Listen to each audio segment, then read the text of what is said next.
We're back on the Alex Jones Show. I'm Paul Joseph Watson, filling in for Alex today with all the breaking Ebola news. You can visit Infowars.com. We're right on top of that.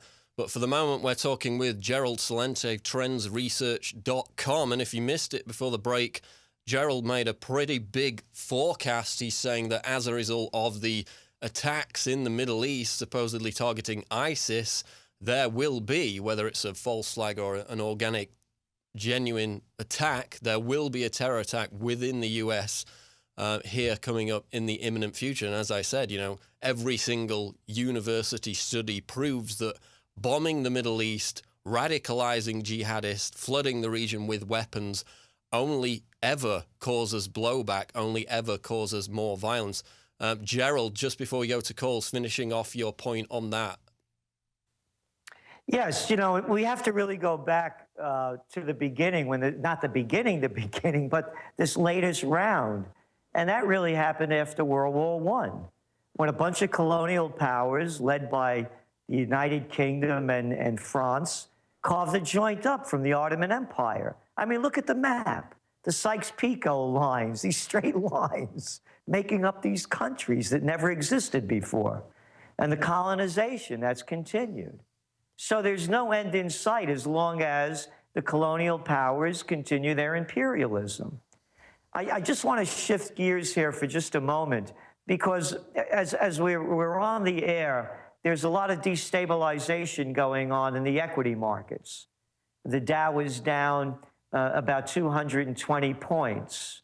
Crude oil, after being up over $1, both West Texas and Brent, is down now in negative territory. And it's very significant. And gold prices are moving back up a little bit. I'm saying this because oil prices are a real big one to look at. I've been at this since, I began my career, I was a lobbyist, a government affairs specialist for the chemical industry. I was in DC during the 1973 oil embargo. This is the first time since that time that Saudi Arabia has pushed and has been successful in cutting oil production. It's not because there's an oversupply. On the contrary, if you look at today's numbers with West Texas, supplies are way down. Demand is way off. And when you look at the World Energy Institute and other data, you can see that demand is now down. It's about down to two-year lows. And so is the pricing. So this is really significant because oil is telling a true story right now. With all of this political unrest in the Middle East, as you mentioned, the destabilization caused by that so-called humanitarian mission launched by President Obama, the Nobel Peace Prize winner, and his staff of associates, Samantha Powers, Susan Rice, and Hillary Clinton. And the production levels have dropped so dramatically there and in Iraq. Oil prices should go up as this destabilization increases. They're not. That's showing you the fundamental weaknesses of the global economy. And this just out recently from the, put my glasses on here a second. Record level of $158 trillion in global debt, together with low economic growth, is creating serious threat of a new financial crisis, says the 16th annual Geneva report. Total world debt, excluding the financial sector, you ready for this, has risen from 180% of global output in 2008 to 2012% last year. There's no way of getting out of this financial crisis. You know how you get out of it? When all else fails, they take you to war. All things are connected. You asked me before about how we forecast trends. We make connections between different fields. You read over some of the list from my coining the term clean food back in 1993 to talking about geopolitics and finance. It's all connected. but most people don't connect them. They only look at specific fields. So when we're looking at the Middle East, we're looking at oil prices, we're looking at GDP data coming out, debt levels increasing. You look at today's manufacturing indexes coming out of Germany and Europe. They're down now into negative territory, under 50%. So you can see where this is leading, and you can see where the leaders are leading us. The same people that have led us through nothing but a series of great financial and military disasters are in control and leading us down the path of more doom and decline.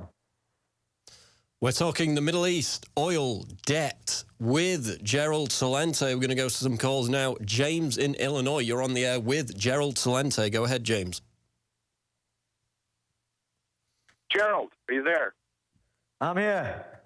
Yeah, great show. I got a quick question. I just sold my house. I got about $120K. I got 2.5 years to go before I can start pulling my pension. I want to move to the South. Where do I put my money? If I put it in gold or in silver, that's my question. Is that a good place for it? And where can I, let me see, how can I do that through a reputable dealer that doesn't attach me to the government? No strings. That's my question. Yeah, you know, I wish I could answer that question for you. I can't. I'm not a financial analyst, and I'm not licensed. So if I said anything to you, they would come clamping down on me. And you know the motto of the TrendsJournal, taught to me by my dear father, may his soul rest in peace. Anytime I'd be saying something, he'd say, think for yourself. And that's where I would leave it with you. Think for yourself. Real estate doesn't necessarily have to be a bad deal. You know, it depends what you're buying and what your plans are to do with it. If it's a speculative deal, I would say that's not for me. Gold, I'll tell you where I'm going with gold. And by the way, I'm only invested in gold, major, and real estate, but I buy historic buildings. I have a 1750, a 1774, and a 1763. Plus the building we're in here, the Mohegan Market, which is a beautiful old, 100-year-old building. But I buy, and I believe in gold prices. But here's what I think is going to happen. I believe that they're going to have to raise interest rates. The economy cannot sustain itself with interest rates going up, because that's the only thing that's propping up the housing market, which is now softening again, and the equity markets, which are now softening again. When they raise interest rates, there'll be panic on the street. Back to gold. I believe the downside gold is 1150, around there. But the upside potential is well over 2,000. So for me, I'm in gold for my golden years. I used to trade it as a young guy. My first buy was in late 1970s at $187.50 an ounce.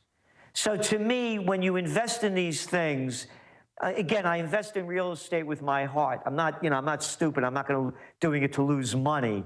But if I don't make a lot of money on it, it's okay, because I know I have a valuable asset in buying historic buildings. In gold, as I said, I'm in it long term, and I believe in it, because why would I want paper that's been devalued over 90% in 100 years?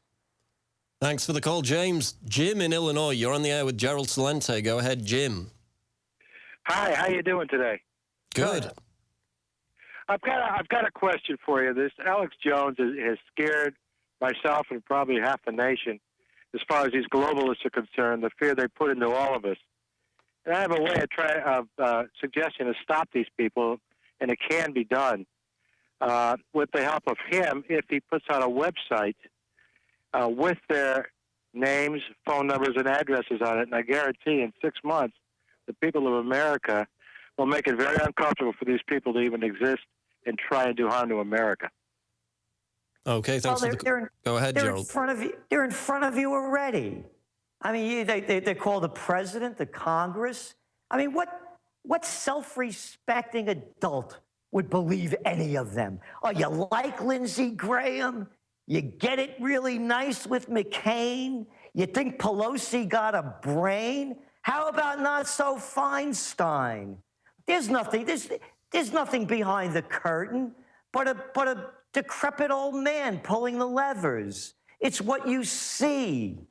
And by the way, we're doing something to change it. On May 2nd of 2015, from the most historic corner in the United States, the only place where there's a pre-Revolutionary War stone building, we have permission to close down the cross streets, and we're setting up our movement, OccupyPeace.us. You can go to the website.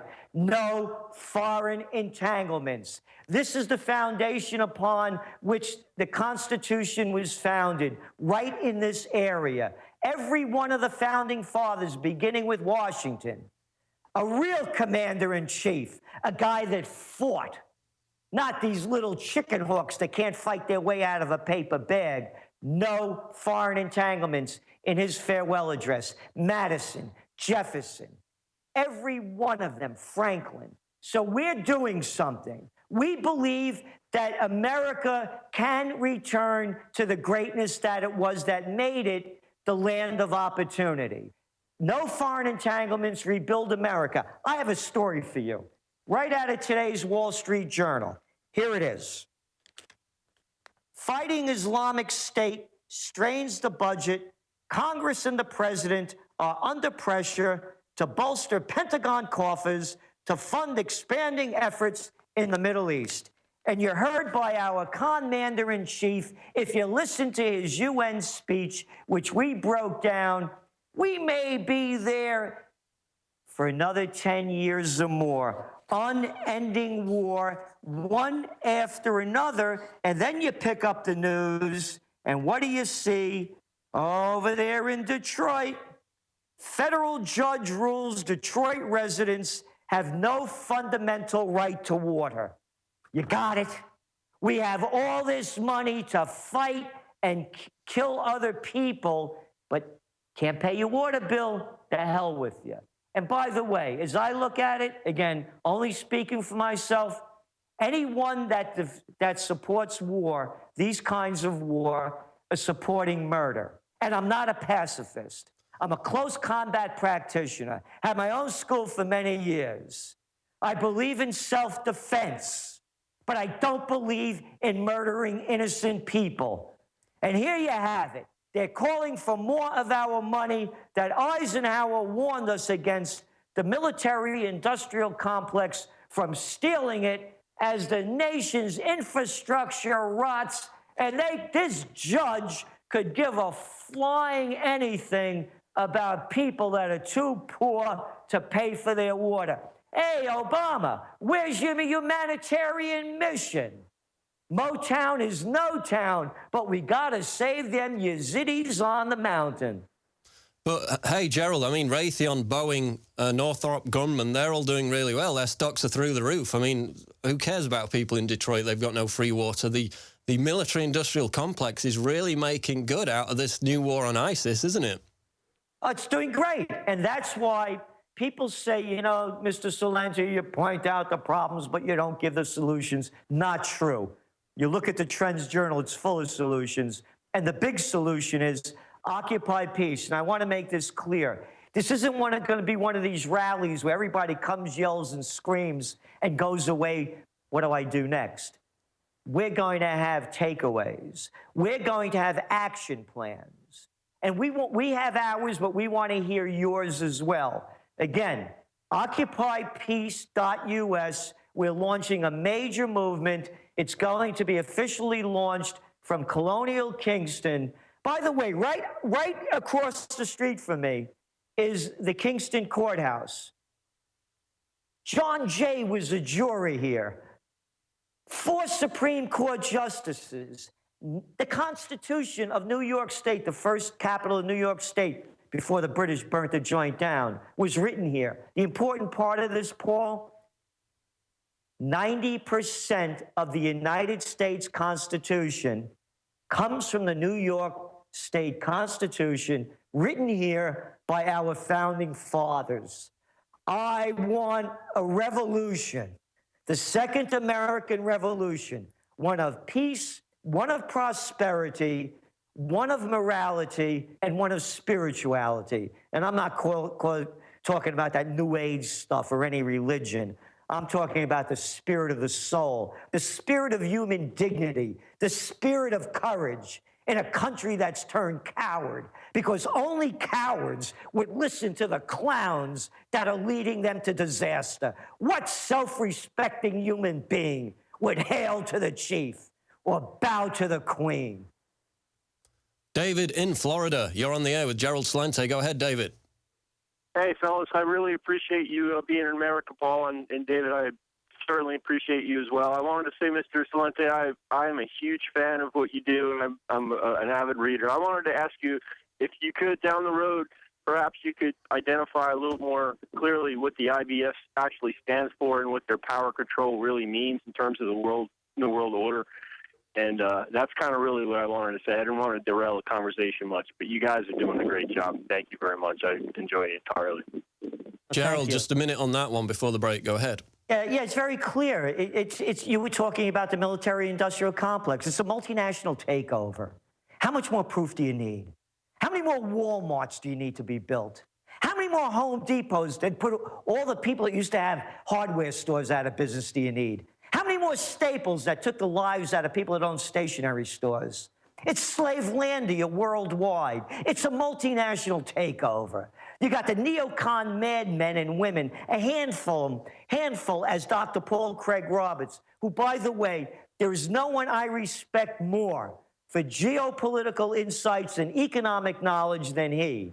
And he just did a piece breaking it down. A handful of madmen, neocons, and women, and he went back to the Dulles brothers under Eisenhower in the other years that have destroyed this nation. It's a multinational takeover. Return the nations to the people. It's the populist movement that the multinationals fear the most. And we'll pick up on that populist movement after the break with Gerald Celente, TrendsResearch.com. Final segment of the Alex Jones Show live coming up. We're done for the calls now, but we're going to get into the CFR, the populist uprising, and their attempts to co-opt that on the Alex Jones Show live, InfoWarsStore.com. Keep it right there for the final segment. Stay tuned. Final segment of the Alex Jones Show with Gerald Celente. Gerald, I just wanted to get your take on this because I know you've covered the secessionist movement in many issues of the Trends Journal. A couple of days ago, I wrote an article about how the CFR in their Foreign Affairs magazine basically admitted that this populist uprising was sweeping America, was sweeping Europe. Of course, we saw a narrow defeat for Scottish independence recently, but we see a similar wave of uprisings in places like Catalonia, Finland, the UK, Denmark, of course, with the rejection of the European Union. They said in their own words they need to, quote, co-opt this populist uprising and kind of dismiss it away, squirrel it down a rabbit hole to diffuse its impact, diffuse its power. So how do you see them stopping this juggernaut of populism, or is it simply too runaway, too powerful to stop? Well, the way they'll try to stop it is they'll beat up anybody and any groups that want to have it. So you see with any kind of street protest. And by the way, what's going on in Hong Kong, certainly not a populist movement, but in many ways it is, in that they want to break away from the communist rule of China, who has put a law into place that the Communist Party vets their candidates who they can vote for. And it's the young people that are uprising because they have no jobs. And the jobs that they do have, that are available, they're giving it to cheaper Chinese labor that they're bringing in. And then we have, of course, coming up in Catalonia. And you have Rajoy, the Prime Minister of Spain, trying to stop that from coming even to a vote, saying it's illegal. And as you mentioned, the other populist movements going on in Germany with their new party, in Sweden. And it's very important also, Paul, to listen to the language. If it's an if it's a populist movement, it's very funny, in Germany, where they want to bail out of the euro and they want to bring nationalism back to the nation. How dare they? They call it a right-wing movement. What's happening in Sweden, however, they're calling it a left-wing movement, even though they're also against their big anti-immigration movement. Because what's happened, again, going back to our globalnomic methodology of tracking trends, all things are connected. Where are the immigrants coming from? You're over there in Europe. You know the deal. They're coming over by boats that are sinking, that desperate people fleeing, whether it's Palestine, whether it's fleeing Libya, Tunisia, Egypt, Mali, the other country that, thanks to the overthrow of Gaddafi, has been overrun by the so-called Islamic militants. And by the way, this has nothing to do with Islam. It's a bunch of desperate, crazy people that are doing anything they can in places that have been corrupt and robbed and destroyed. But anyway, so you see the massive immigration flows coming into Europe. There's no stopping them. You see them coming into the United States. There's no stopping them. Oh, by the way, one of the plans of Occupy Peace in bringing home the troops, seal the borders. We got a job for the military.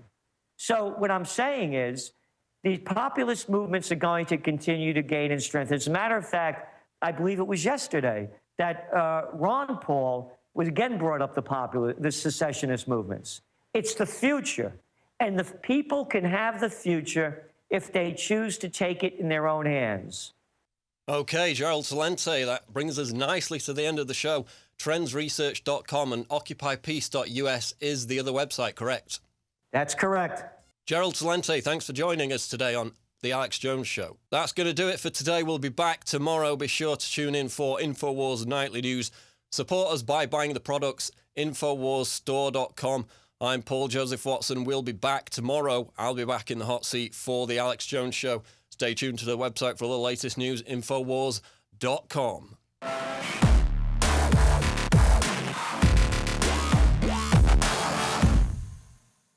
In the past decade, we have witnessed unparalleled scientific discoveries in the area of health. But no one has put together a formula that focuses directly on brain health, nerve growth factors, and optimizing your cellular energy at the same time. DNA Force is one of the most expensive formulas to produce. Some of the ingredients in DNA Force are $12,000 a kilogram. We are using the coveted, patented, only American source of PQQ, CoQ10, and more. You want the best that's out there at the lowest price anywhere? Well, we're bringing you a total win-win. The ultimate value, cutting-edge, trailblazing game changer that also supports the InfoWar. We have produced a limited run of DNA Force, and it will take up to 12 weeks to produce more once we sell out. Secure your DNA Force today at InfoWarsLife.com or call toll-free 888-253-3139. DNA Force from InfoWars Life.